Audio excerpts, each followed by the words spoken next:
More than 150 Russian drones have been destroyed by Ukrainian interceptor drones since the beginning of the month.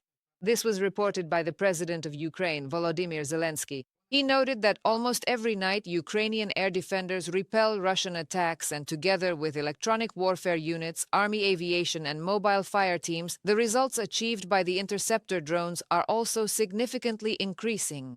There will be even more to come, the President emphasized. We will definitely continue to develop interceptor drone technology and train crews. The Ministry of Defense is contracting all available production capacities for interceptors. We are working on closer cooperation with our partners, joint production. Funding allows us to scale this up more quickly. Thank you to everyone who is developing this field. Volodymyr Zelenskyy, President of Ukraine, on Telegram. Ukraine's Minister of Defense, Denis Shmyhal, visited the command post of the 57th Separate Motorized Infantry Brigade named after Koshovyi Ataman Kostya Hordienko in the Kharkiv region. He listened to reports on the tactical situation in the brigade's area of responsibility, as well as on the concentration of enemy forces and resources. Shmyhal reported that he spoke with the soldiers who are holding the defense in Vovchansk.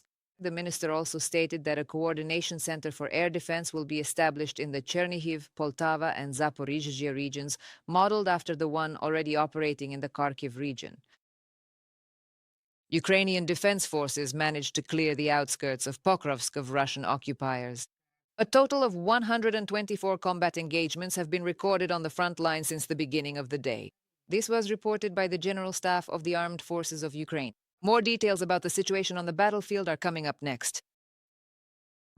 The Pokrovsk direction remains the main focus in the context of the Russian occupiers' offensive. It is there that the highest number of daily enemy assault actions are recorded.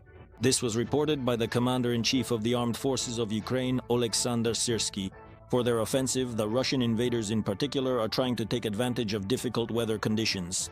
However, according to the Commander-in-Chief, over the past week, the defense forces managed to clear 7.5 square kilometers of Russian sabotage and reconnaissance groups in the suburbs of Pokrovsk. Our main tasks remain the gradual taking control of certain areas, supporting and protecting existing logistical routes, as well as organizing additional ones to ensure our defenders are provided with everything they need in a timely manner and to guarantee the uninterrupted evacuation of the wounded.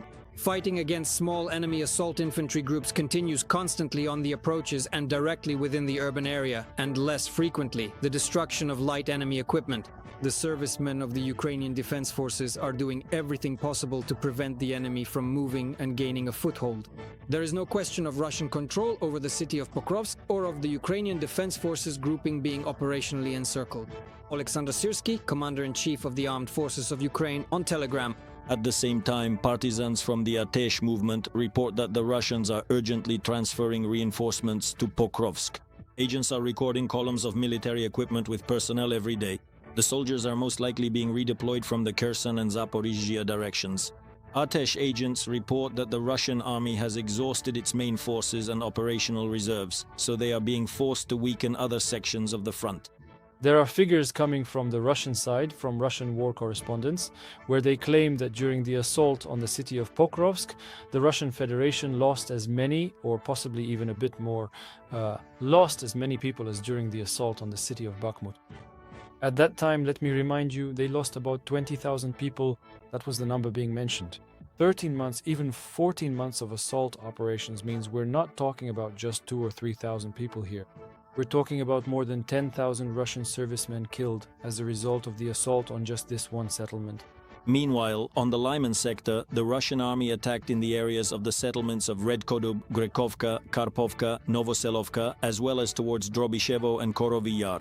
In the Slavyansk direction, the enemy launched assaults near Dronovka, Serebryanka and Vayemka. And near Konstantinovka, the Russians tried to advance near Pleshevka, Shcherbinovka, Yablonovka, Sofievka and Konstantinovka itself. We are conducting counter-Russian operations if the groups are small or launching flanking counterattacks. This is very important right now, not only to prevent the enemy from having any prospects of advancing or encircling the city, but also to discourage any possible advances by larger units. This is a very systematic approach, allowing not only for flanking strikes, but also for attacks on the enemy's rear and reserve. The attempt by the Russian army to break through to Kostyantinivka was thwarted by the soldiers of the 28th Separate Mechanized Brigade, named after the Knights of the Winter Campaign. They reported that the enemy tried to take advantage of the thick fog to advance unnoticed toward the city. However, Ukrainian scouts detected the saboteurs in time and then opened targeted fire. Operators of the 8th Special Operations Forces Regiment cleared enemy positions in the Donetsk region. As a result of their swift and precise actions, 3 Russian occupiers were eliminated. In addition, Ukrainian fighters managed to capture the enemy's radios and personal documents. And in temporarily occupied Feodosia, Ukrainian fighters from the 14th Separate Unmanned Systems Regiment struck the sea terminal. 2 fuel storage tanks were damaged. The hub is a key logistical node for supplying fuel by sea to temporarily occupied Crimea. In addition, Ukraine's defense forces struck the Stavrolen plant. The enterprise in Stavropol Krai produces polymers for manufacturing composite materials, body parts, seals, and insulation for various equipment used by the Russian army. And in the past 24 hours, Ukraine's defense forces have eliminated another 1,000 Russian occupiers. According to the General Staff of the Armed Forces of Ukraine, the total combat losses of the Russian army since the start of the full-scale invasion have already exceeded 1,154,000 personnel. In addition, Ukrainian fighters destroyed 3 armored vehicles, 13 artillery systems, a multiple launch rocket system, air defense equipment, and eliminated 88 units of enemy automotive and special equipment by fire.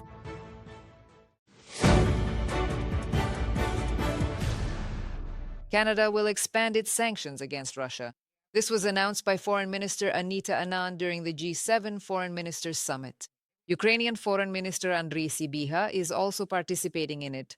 Canada's new restrictions target 100 vessels of Russia's shadow fleet and about 20 individuals and institutions. Canada considers strengthening support for Ukraine one of the key priorities of its G7 presidency this year, and whenever possible will continue to increase its support for Ukraine and ensure that Russia's actions do not go unpunished.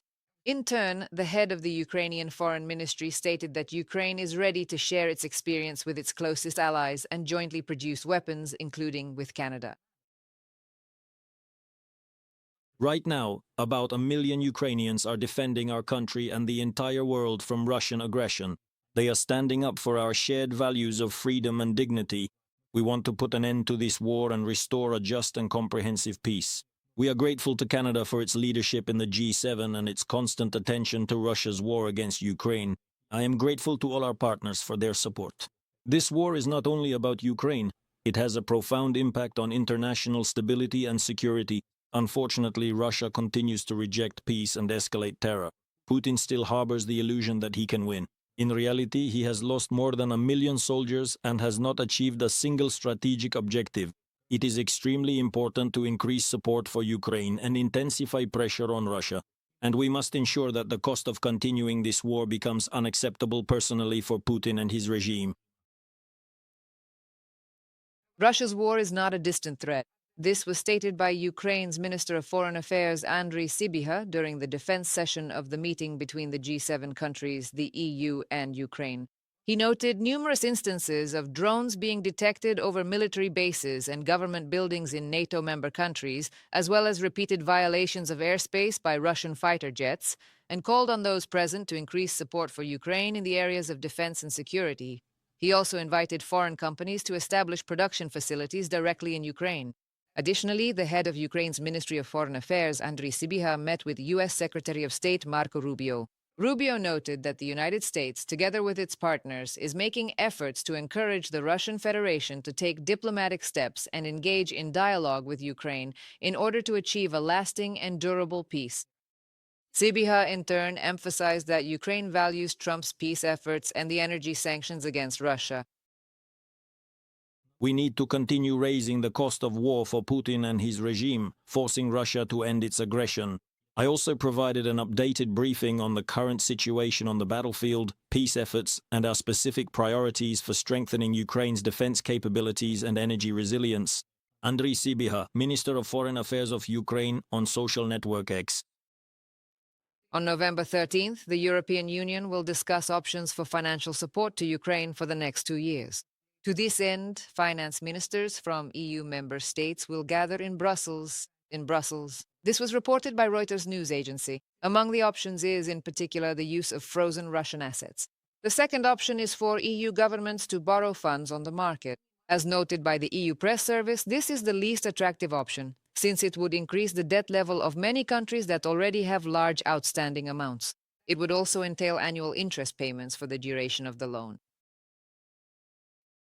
And in response to Russian strikes on infrastructure, Berlin will allocate an additional 40 million euros in winter aid for Ukraine.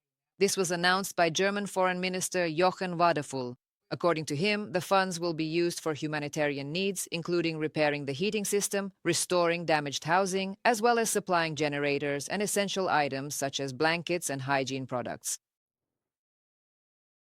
We are helping to keep homes warm and lit and ensuring that Russia does not achieve its goal to break the spirit of the defending country through its targeted terrorist attacks on civilian gas and heating systems.